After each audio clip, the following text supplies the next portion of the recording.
Powered by Sports Interaction, Canada Sportsbook. Welcome, Oilers fans, and I suppose some other fans. How are you doing tonight? My name is Dennis Lee. I'm bringing you the post game tonight on SDPN's Game Over Edmonton. And boy, that was not a fun game. It's the pre-Christmas game. This is the last game we'll see until the 27th. And the boys better do some reflecting. But first, let's go ahead and address our sponsor, Sports Interaction. Think you know what way it's going to go? Make your bet with Sports Interaction. Whether it's hockey, football, or basketball, Sports Interaction has you covered. Bet pregame, live, in play, or on one of our many prop bets. Sports Interaction makes it easy to deposit, play, and cash out.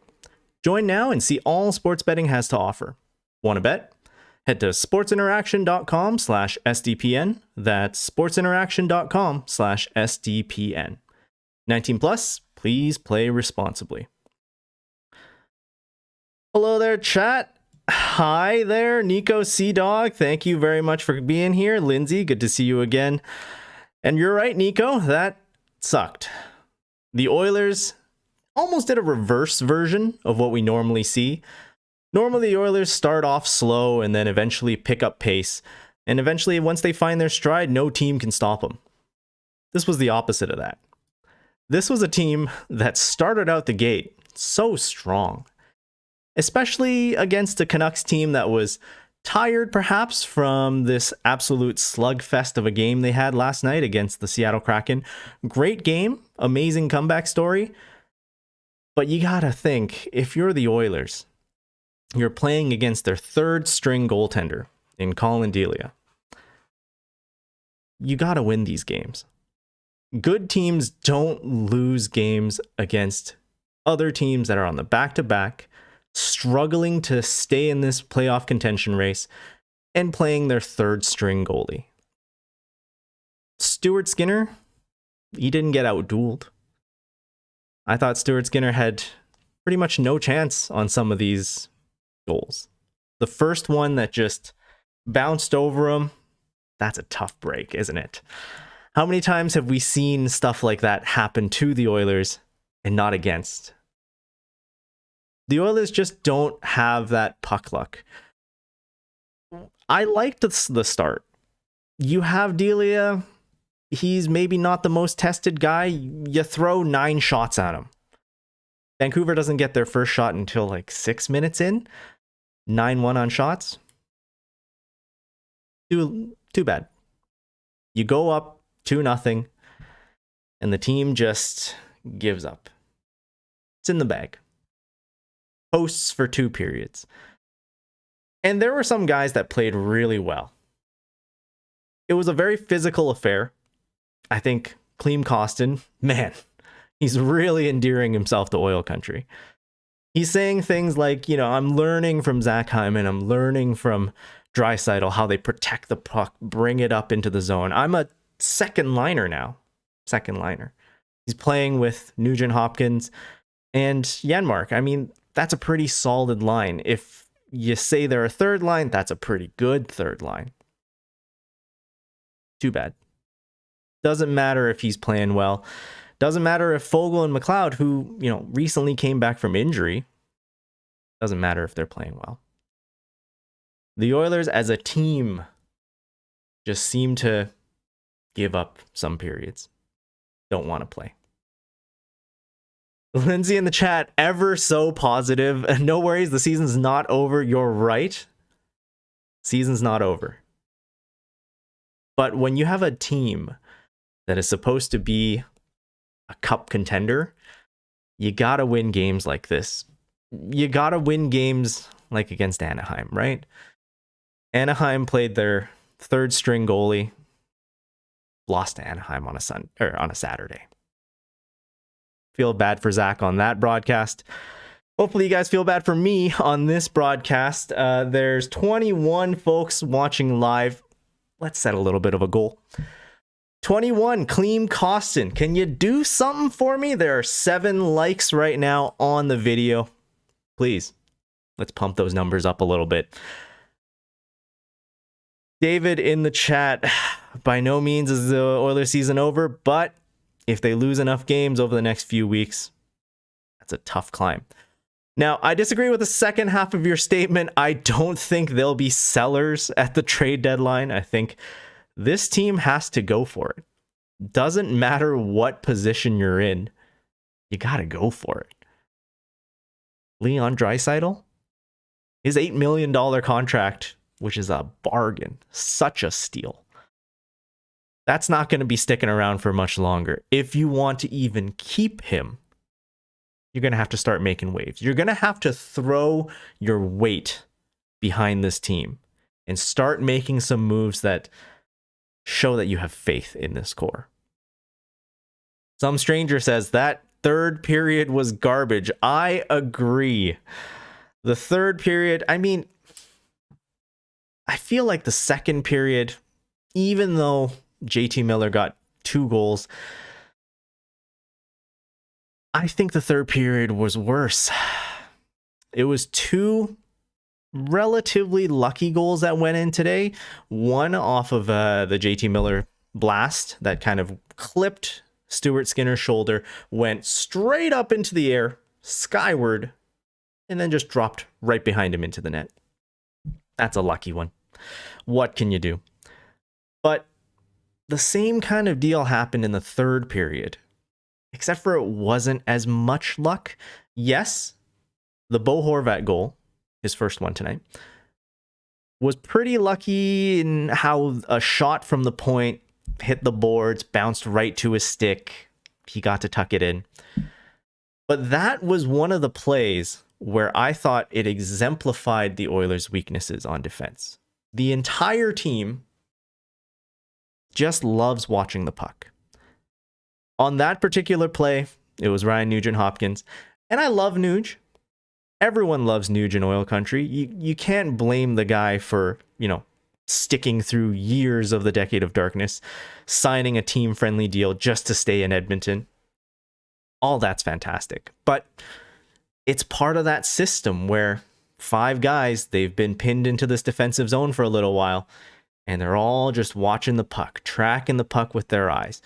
After that point blast, Nuge saw where Horvat was, and then he chose to turn his head the other way for a second, trying to get position, see if there's other people who are trying to take a shot, but Horvat's right in front of the net in the blue paint.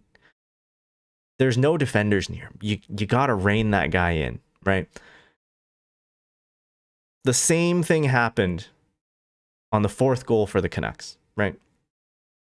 4 Oilers in the defensive zone. 3 of them collapsed on the sideboards. 3 Canucks on the sideboards. You know where that 4th Oiler was? Darnell Nurse was near the other face-off dot. No one was really there. Don't know why he was chilling in that zone. Saw the play that was happening, tried to scramble back into the slot area, but too little too late. The slide block worked on 1 attempt, and that turned out great. Bit of a slide block, started the transition the other way, but that was way earlier in the game. And when it's a 2-2 tied game, it's very, very different than when you're down already 2-3 and you have to score a goal in the next little while. That sort of play is just one of the main reasons why I think Darnell Nurse is having such a difficult season. Yes, there's that mental effect of his contract weighing on him. I think the pressure of Oilers fans, Oilers media, are weighing down on him. Yes, he had a couple of really bad giveaways a couple games earlier. All of these things weigh on a guy. And even though he's part of the leadership core, he's supposed to be a veteran. He's supposed to be a guy that can shrug it off. It still weighs on you mentally. So Mikheyev in the slot snaps a nice clean shot home. Then the Oilers start to hustle, right? You're down 2. There's 5 minutes left in the game. We're going with the nuclear option of putting McDavid and Draisaitl together again. Hustle, hustle, hustle. Empty net. Too little, too late. there's nothing you can really do when you put yourself into those positions. And of course, we saw two of the biggest Canuck names score tonight. JT Miller having signed a big extension. Some, especially on perhaps the other broadcast on my friends at Game Over Vancouver, would say is one of the worst contracts today on that team. Well, maybe the OEL trade. That's up for debate. You can ask them. But JT Miller puts 2 away tonight. That's unexcusable, right? He's got that same contract on his back. Yeah, he's been snake bit for a little bit. But boy, the Oilers just giving guys chances, giving guys opportunities. And Stuart Skinner can't save them all. The other guy, Bo Horvat, I mean, great season for him. Might be playing his way out of a Vancouver uniform as soon as the trade deadline. And you've heard me on this show say that I would love Bo Horvat on the Oilers. Doesn't look like it's going to happen at this rate. Even if we take him in as a rental, I don't think he's signing here after that. And wow, with the points that he's putting up right now, we don't have the assets to get this guy. What we do have the assets for is some help on the D zone. We've been saying it again and again and again. There's already been a couple comments in chat tonight saying, hey, how about paying for Jacob Chychrun? The Oilers' existing D, they could use some help. If you can get someone to take Nurse's minutes away just a little bit lower, bring them somewhere around that 20-minute, 21, 22-minute range, that'd be great. Maybe it's not Jacob Chychrun. Maybe you go with someone who's more defensively minded. That's okay. Just get him some help. Now, the one thing I will say is the reports on the Oilers' interest in Joel Edmondson. I don't think that's the answer. I think you need someone who is 100% bordering top pairing and second pairing. Joel Edmondson, I think he's not in that zone. You need a guy who is either a two-way defender like Nurse, who's able to take some of his minutes away, or someone who is just a defensive stalwart. I know my co-host Zach, who is off on a little bit of a Christmas trip. You guys can follow his adventures on Twitter. He always has said, the Oilers just have to go for it. Get Jacob Chychrun. As Lindsay says, Zach's boy, Jacob Chychrun. I like how you knew what I was going for before I even said it. Yeah. There's definitely a need for some help here. And hey, Maxentus Decimus, welcome. I've never seen your name before, so thank you very much for being here. Just here to say Campbell 5 times 5. Boy, way to rub it in. Thank you. Thank you for being here. Damn. Just making it hurt a little bit more. Yeah, Stuart Skinner tonight, 862 save percentage. I don't think the 4 goals that he let in were really his fault. Couple of weird bounces, couple of cross creases that, he robbed a couple of guys earlier. We can't keep asking him to do that again and again and again. But here's the question. If we had to upgrade, if the Oilers in this Christmas season had to receive a gift from, let's say, Papa Holland, what would it be, right? Goaltending, we're locked in. we're not giving up Campbell. The only option here is to hope for a bounce back. How about on offense? Well, some people have said that the Oilers should just play to their strengths. Why bother defending? Outscore your problems. It's worked for us in the past. Maybe that's the option. But from our reports, we don't really have anyone who is a top 6 guy in our sights. Not only do we have to factor in the fact that Evander Kane's going to be coming back from injury, fingers crossed, hopefully very soon. Sounds like the reports are that his injury status it's healing fast, but it's a wrist injury, right? So even if he's back, you have to worry about tightness in the wrist. Kane, he's a physical guy, but he's also got silky hands.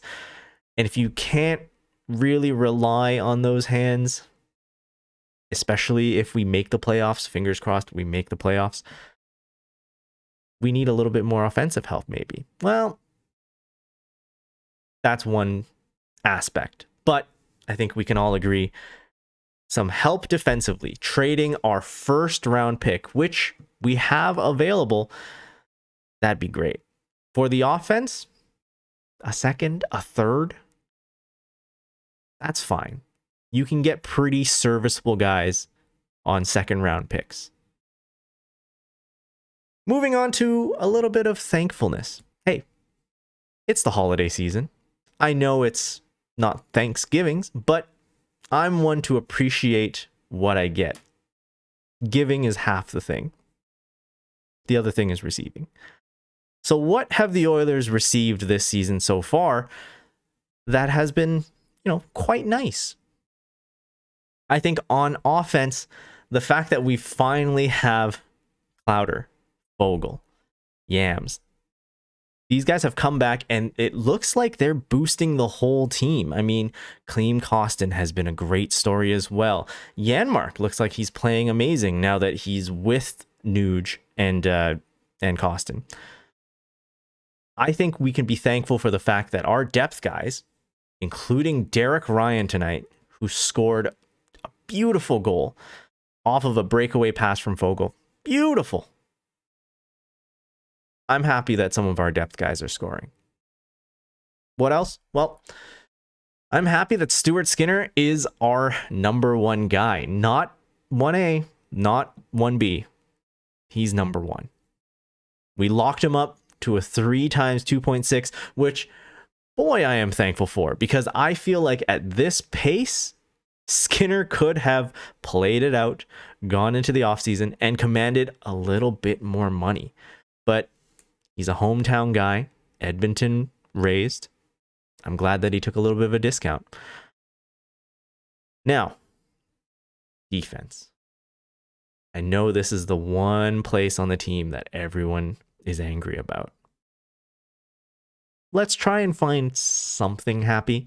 I think Markus Niemelainen, the emergence of him as a reliable defender, and he'll get better. He's a relatively deep round pick. So the fact that he's come up, put in minutes for this club, and played pretty well tonight, very physical. This was one of the games where the Oilers, I felt like, channeled what they had last game against Dallas, a physical affair against a top team, first in the Central.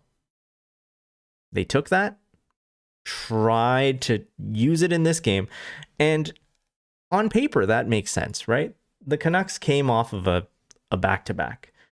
They should be tired. They should be a team that you can perhaps beat into submission, just have their legs wear out on them. But hey, didn't happen. But Markus Niemelainen is one of our big storylines, I think, on defense this year. The other, maybe, is Broberg. We haven't seen a lot out of him.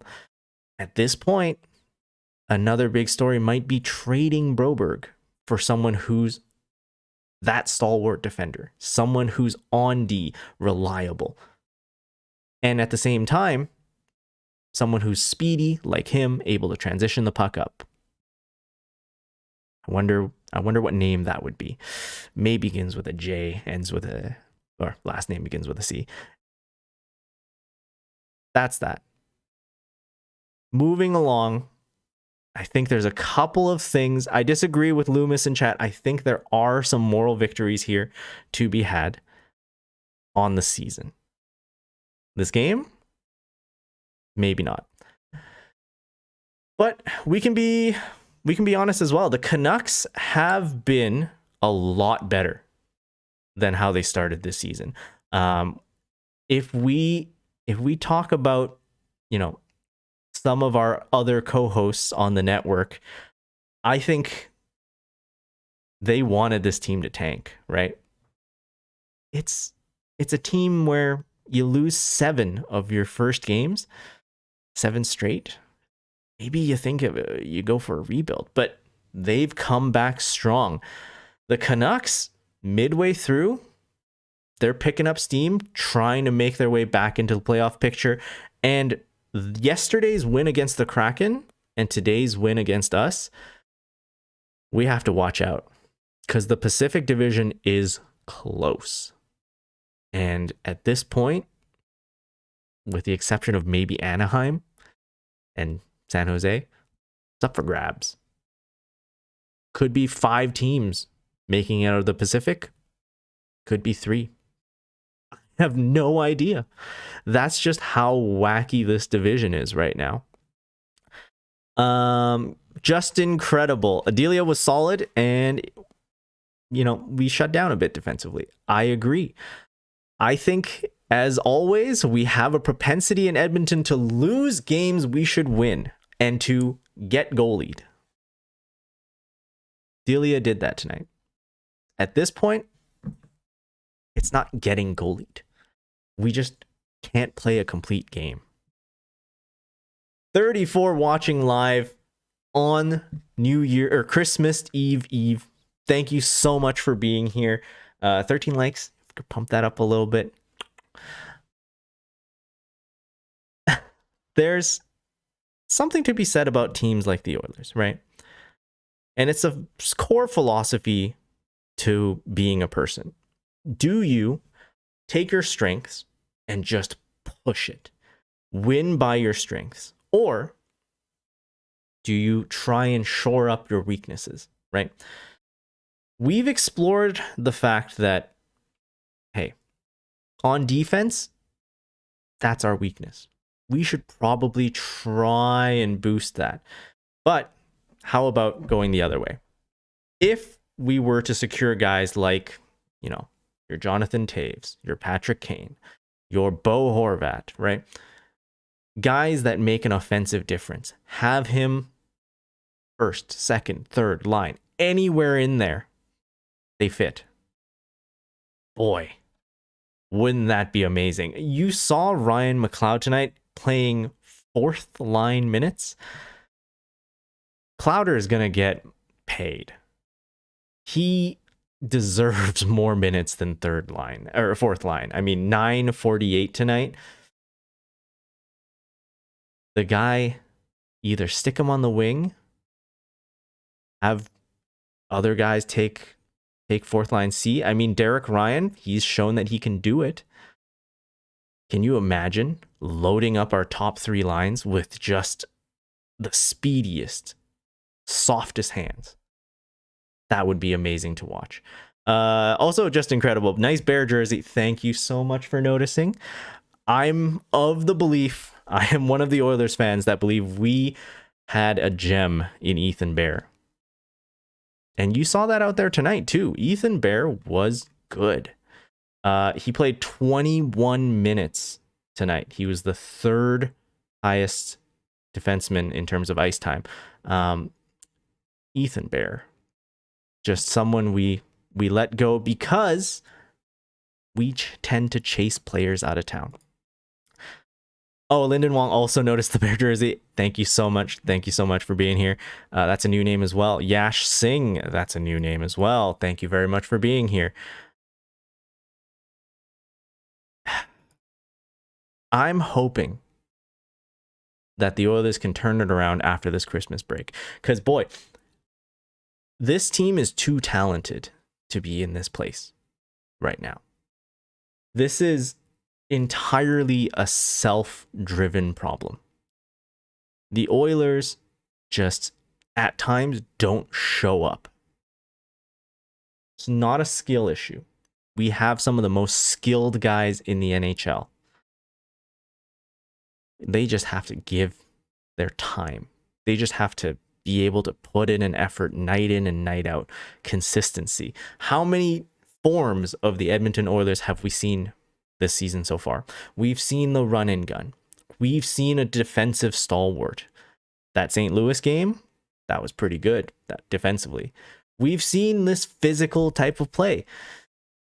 The Oilers, they can play every style, but they just don't excel in any one of them. Pick a lane, go for it, right? Vancouver showed up, Edmonton didn't. Chemo Mon, hey, thank you for showing up. I'm glad you did, but you're right. Maxentis, the Oilers are not that good. I disagree. There's a reason why I follow this team through years and years and years. Even before McDry.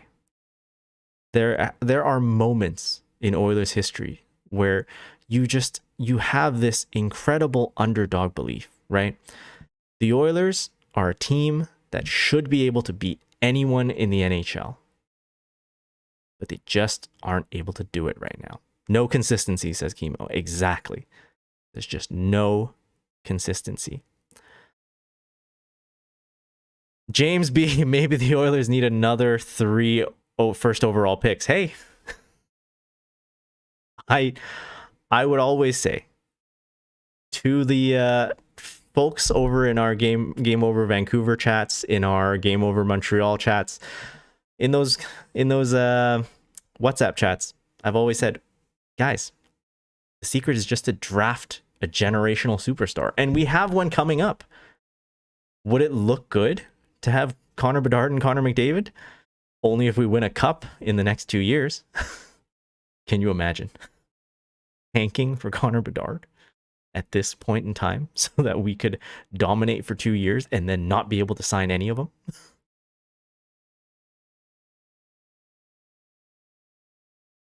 Part of the disappointment is just the fact that we had such a strong game in Dallas. You're right, Chemo. Such a strong game against the first in the Central, someone who we should be at that level, right? And then you go to this. You lose against teams that are banged up, teams that are missing their first goalie. Just unbelievable, right? Honestly, there's so much possibility left in the season that I'm an optimist, right? Zach is someone who comes in, gives his emotions, sometimes a bit too much on the negative side. Avery is a calm-headed man. He's seen the Oilers through decades and decades. Man's got facts. Man's got the inside connection. I am the eternal optimist of the group, right? You got to have that balance. Someone in the middle, someone in the no, someone who's maybe looking at things a little bit too negatively, and someone who's trying his best to bring optimism night in and night out. Marcus Marositz, that's a new name as well. From a Canucks fan, GG, good game. Your team was the better team tonight. They played like they wanted to win this game. And last night, they also played like they wanted to win that game too. Props to you guys. After the start that you guys had this season, climbing up to 15-15-3. Am I right on that? If the Oilers can come back in this new year, well, there's a couple more games until then, but if in the new year they go and just give it their all, this team can go far. It's just that they haven't done it enough.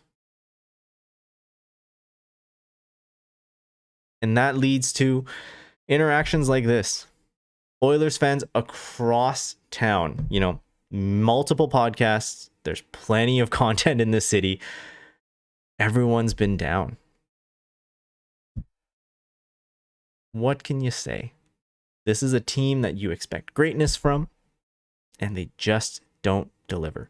My biggest fear right now is not that the Oilers don't make the playoffs. I think the Oilers are still in a position where they will make the playoffs. My biggest fear is a step back. First round exit. Cue the Toronto memes. Going to the conference final last year has almost been a dagger to these guys because they came into the season with that on their back and they just can't carry it right now.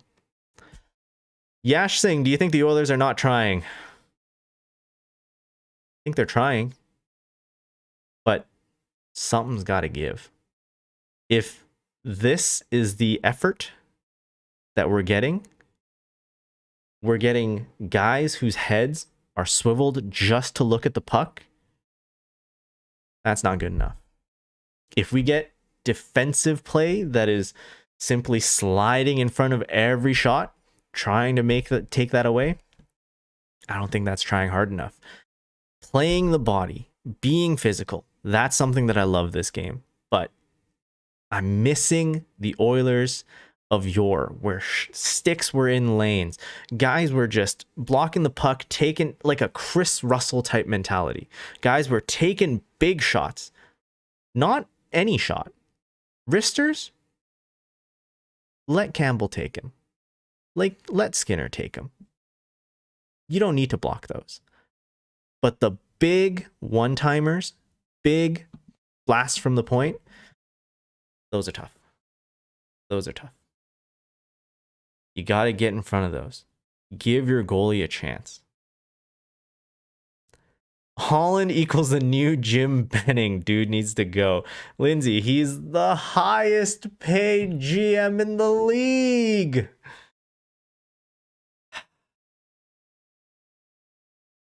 You heard on the broadcast.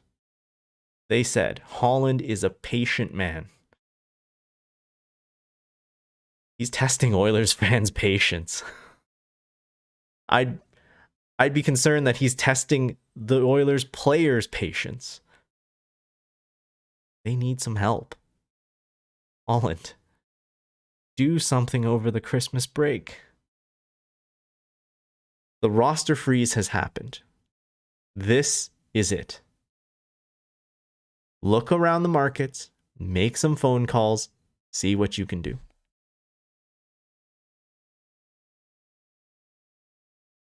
Marcus asks, do you think it's finally time to get rid of Puljujarvi? Honestly, yes, but not for the reasons that you might think. I think Puljujarvi, I'd love to keep him. I think he's gonna take off in this league. He's gonna be like a Valeri Nichushkin. My biggest thought, he's got to be like Valeri Nichushkin. He's got to go somewhere else because he's just lost faith in this market. There's the fans who are against him, but there's also his own self-pressure. He's debating not playing in the National Hockey League. He played well tonight. Honestly. Puljujarvi isn't the reason we're losing games. He's trying to hustle. You see him out there. Extra late practices. He's on the ice with Draisaitl, learning how to shoot the pill. He's learning from guys like Hyman, learning from guys to box out players, to hit. I think Clean Costin is having great effect on Jesse Puljujarvi. He's showing Puljujarvi that, hey, you can hit your way. You can out-muscle your way. You can out-effort your way into a higher lineup. But we'll see. I'd love to have Jesse Puljujarvi stick around, but I know that's not going to happen. By the end of the season, he's either going to get traded at the trade deadline or he's going to walk away in free agency because we're not going to qualify him at $3 million. And even if for some reason we do, just might not show up. Might choose to stay in Finland because that's where he feels best. And honestly, I just want the best for the Bison King right now. I'd love it if it was in an Oilers uniform, but if it isn't, so be it. Free Jesse from Oilers Media, says Lindsay. You guys are not included. Thank you. We're trying our best to just pump up our guys, you know. We're nearing the end of the show tonight, guys. I'm sorry it's a low energy affair.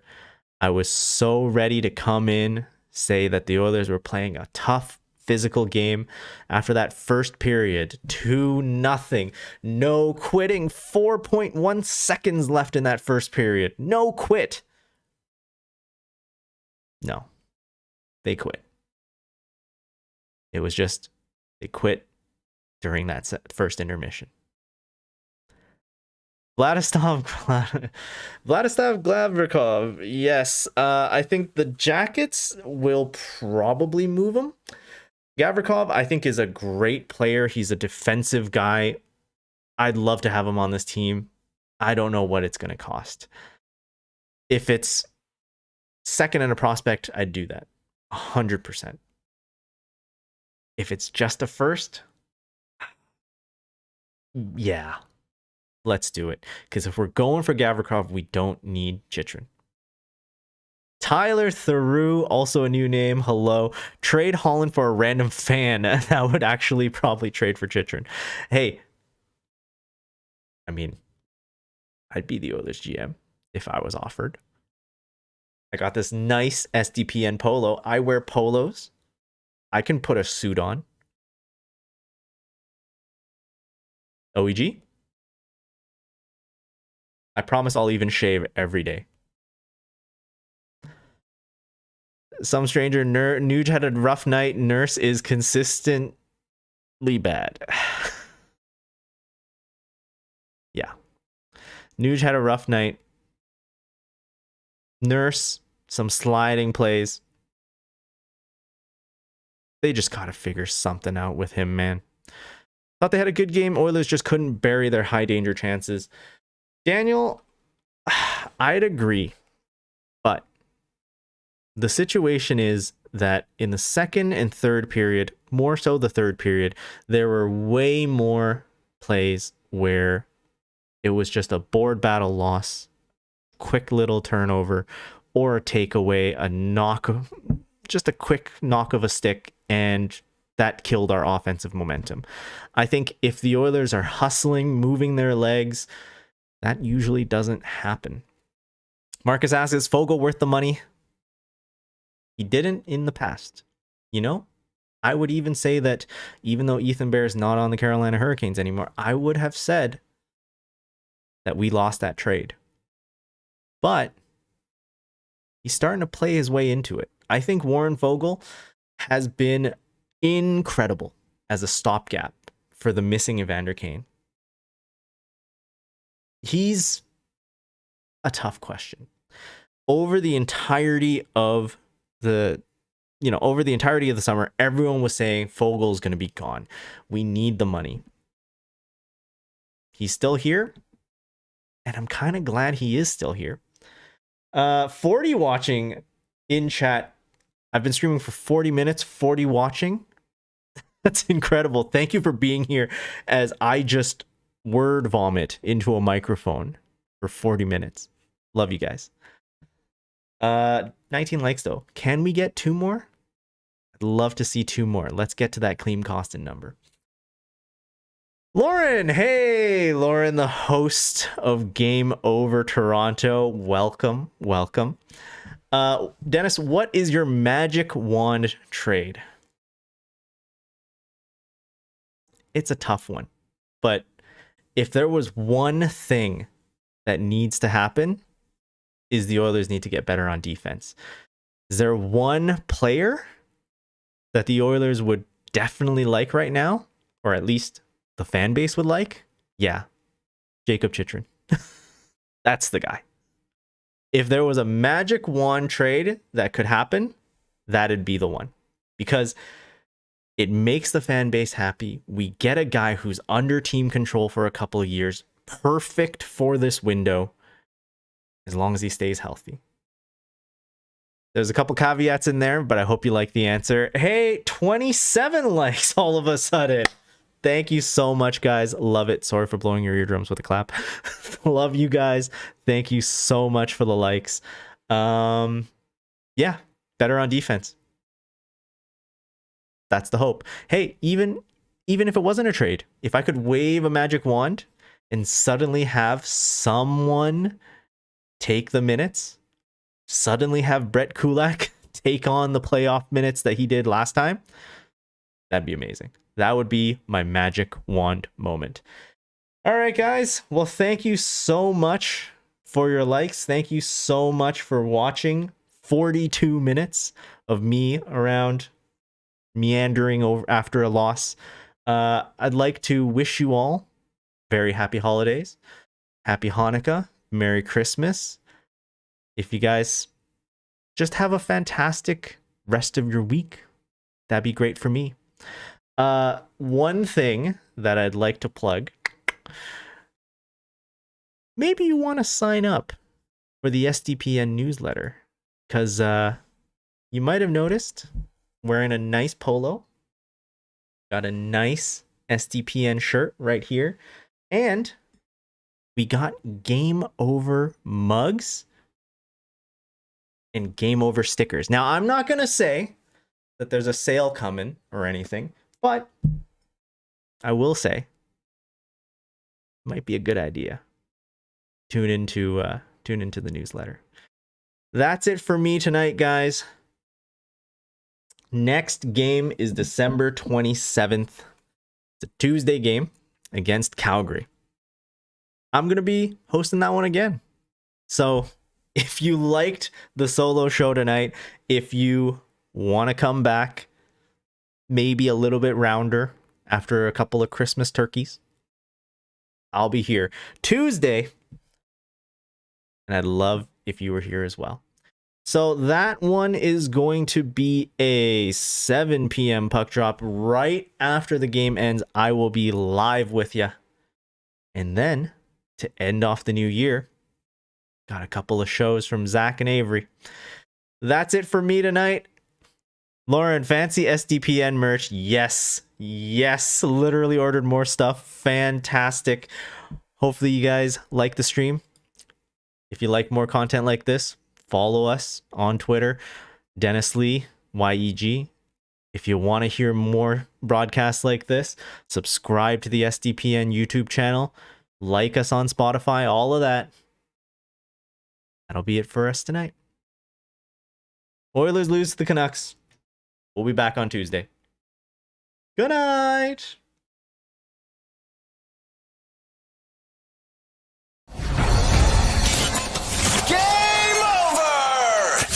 Powered by Sports Interaction, Canada Sportsbook.